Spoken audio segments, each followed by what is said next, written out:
tudo bem com você? Eu espero que você esteja bem. Se caso você não está bem, eu espero que você fique melhor.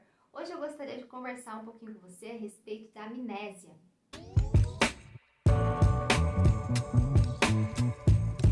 Talvez você seja uma pessoa que não tem uma memória muito boa, ou ainda pode ser que você seja uma pessoa que tem uma memória excelente, que se lembra de certos detalhes que outras pessoas não lembrariam. E é sobre isso que eu gostaria de conversar um pouquinho com você. Você se lembra que o povo de Israel esteve 430 anos cativos ali no Egito? Que eles eram oprimidos, que eles eram maltratados, que eles eram escravos. E no meio de todo esse contexto, Deus fez com que nascesse um homem chamado Moisés. E nessa época, Faraó havia decretado, ele havia feito uma lei em que as crianças elas deveriam morrer. Porque o povo de Israel, ele era um povo que se multiplicava muito rápido. E Faraó, ele tinha medo de que o povo de Israel, ele viesse se juntar com os inimigos do Egito, e então ambos venceriam o Egito em uma guerra.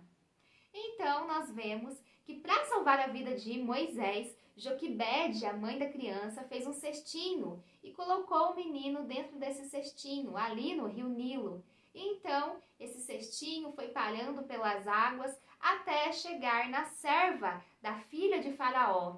E a filha de Faraó, vendo aquela criança e vendo que ela era formosa, que ela era fofinha, imagina, Moisés deveria ser muito bonitinho. Então ela foi, adotou a criança como se fosse o próprio filho dela e ela cuidou dessa criança. Então Moisés ele foi educado de acordo com a cultura dos egípcios e Moisés se tornou um homem culto. E ele era um homem importante na época dele porque ele fazia parte da família real. E Moisés, em um dos dias em que ele estava passeando pelo Egito, ele vê um capataz maltratando o israelita. Então Moisés, ele se levanta e ele ataca esse capataz e acaba matando este homem. E depois ele enterra esse homem na areia. Algum tempo depois, Moisés vê que dois israelitas estavam discutindo, estavam brigando, e ele tenta intervir nessa situação. Então, um deles acaba falando a respeito daquilo que Moisés tinha feito, que ele pensava que ninguém sabia, ou seja, a morte do capataz. Então, Moisés ele é obrigado a fugir do Egito. E Moisés acaba indo até uma terra chamada de Midian. E nessa terra ele se casa, ele tem 2 filhos e ele se torna pastor de ovelhas. Ele começa a pastorear as ovelhas do sogro dele, Jetro. Em um desses apacentamentos de ovelhas, Moisés ele vê uma sarça que pegava fogo. E essa sarça chamou a atenção de Moisés e ele foi até ela. Então Deus começou a falar com Moisés e a dizer que ele seria levantado para ser o libertador do povo de Israel. O Senhor deu essa responsabilidade para Moisés. Então, após 40 anos, Moisés retorna para o Egito, retorna naquele ambiente, juntamente com a ajuda do seu irmão Arão, que também foi chamado por Deus. E ali começa a saga, em que Moisés fala para Faraó para libertar o povo de Israel, para que o povo viesse adorar ao Senhor. Pelo fato do coração de Faraó ser duro, ele resistiu a essa ordenança do Senhor. Então Deus começou a enviar diversas pragas para o Egito, que a água se tornou em sangue, e havia moscas, e havia rãs, e havia piolhos, e havia saraiva, e também a escuridão. Então, após praga, depois de praga, a última praga foi a morte dos primogênitos, e só então que o Faraó permitiu que o povo fosse liberto.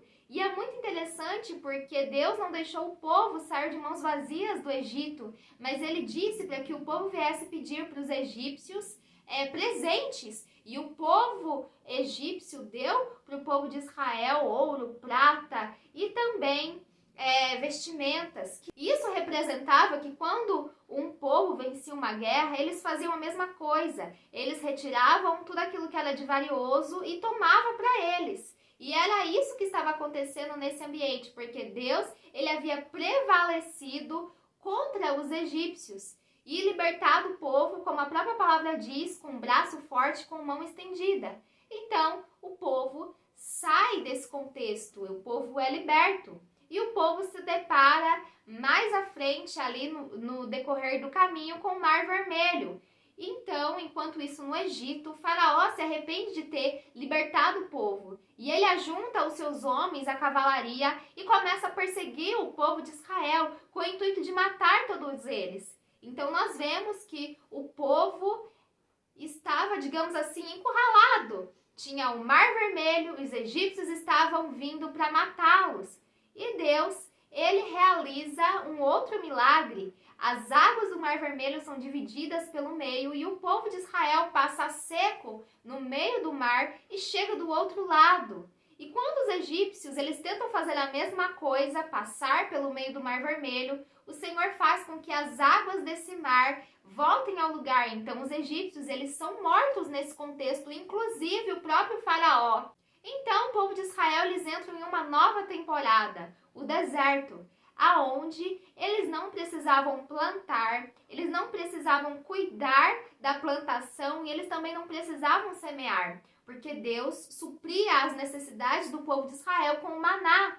E além disso, o próprio Deus fazia a água sair da rocha para que o povo viesse matar a sua sede. E além disso, as vestimentas do povo eram preservadas, como os calçados deles também eram preservados e não se apodreciam e não se desgastavam. E nós vemos o cuidado de Deus no meio desse povo de Israel. Mas além disso, nós vemos também que o povo, ele era um povo murmurador e também ingrato. E é sobre isso que eu gostaria de falar com você. Que esse povo de Israel, eles deveriam se lembrar de todo o bem que o Senhor havia realizado na vida deles. Olha, eles não precisaram lutar, eles não precisaram levantar nem espada, nem lança, nem escudo, porque o Senhor lutou por eles ali no meio do Egito e enviou todas aquelas pragas para defender o povo de Israel, para fazer com que o povo de Israel viesse a ser liberto. Porque se fosse de outro modo, o povo não ficaria livre, porque eles não tinham força para resistir aos egípcios. E eles também não eram homens de guerra. Eles não tinham como escapar dos egípcios. Por isso que Deus teve que se levantar e resgatar Israel. Após Israel ter clamado e pedido a ajuda do Senhor, o Senhor enviou todas aquelas pragas e devastou o Egito. E nós vemos que esse povo de Israel, eles esqueceram muito facilmente de tudo aquilo que o Senhor havia feito por eles, tanto no Egito como no deserto. Porque o Senhor, até aquele momento então, não deixou faltar nada para eles. Não houve nenhum outro povo na Bíblia que viveu aquilo que esse povo presenciou, essa manifestação de Deus tão poderosa em favor deles. Porque o Senhor já havia feito uma aliança com Abraão, com Isaac, com Jacó, e eles eram a descendência desses homens de Deus. E o Senhor havia escolhido esse povo, separado esse povo com um propósito, com um plano de se manifestar para eles. E quando nós começamos a ver esse povo, logo se desviou do Senhor, porque eles começaram a adorar o bezerro de ouro, enquanto Moisés estava em cima do monte recebendo instruções específicas do Senhor para que ele viesse ser o líder daquele povo, para que ele viesse organizar aquele povo, para que aquele povo viesse adorar o Senhor corretamente. O Senhor veio trazer também regras, de higiene, de moralidade. Também o Senhor falou a respeito do povo em relação em como eles deveriam ser em relação à guerra. E o Senhor veio tratar diversos assuntos com aquele povo para que esse povo viesse mudar de cultura, sair do Egito e entrar agora no padrão de Deus, nos princípios de Deus. E quantas vezes isso acontece conosco também? Nós nos esquecemos dos milagres que Deus realizou nas nossas vidas, nós nos esquecemos das promessas do Senhor sobre nossas vidas.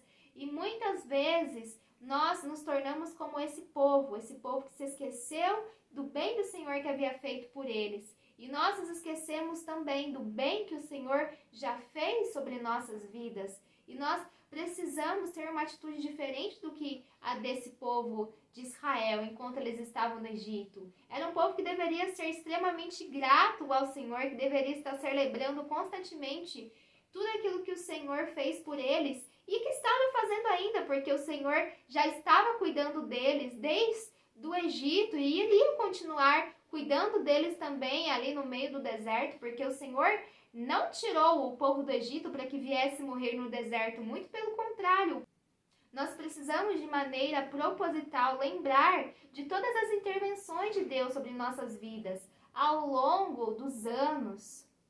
Nós precisamos trazer à nossa memória aquilo que nos dá esperança, para que nós não venhamos nos tornarmos como aquele povo de Israel ali no deserto, que era murmurador e ingrato. Mas nós precisamos muitas vezes olhar no nosso passado e identificar que Deus é fiel e tem sido fiel para conosco e continuará fiel para conosco, e que o cuidado do Senhor sobre nossas vidas se estende por todos os nossos dias, que as misericórdias do Senhor têm se renovado a cada manhã, que grande é a fidelidade do Senhor.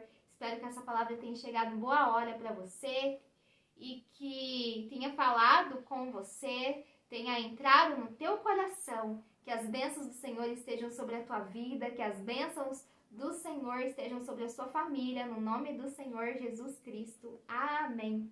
Tchau, tchau.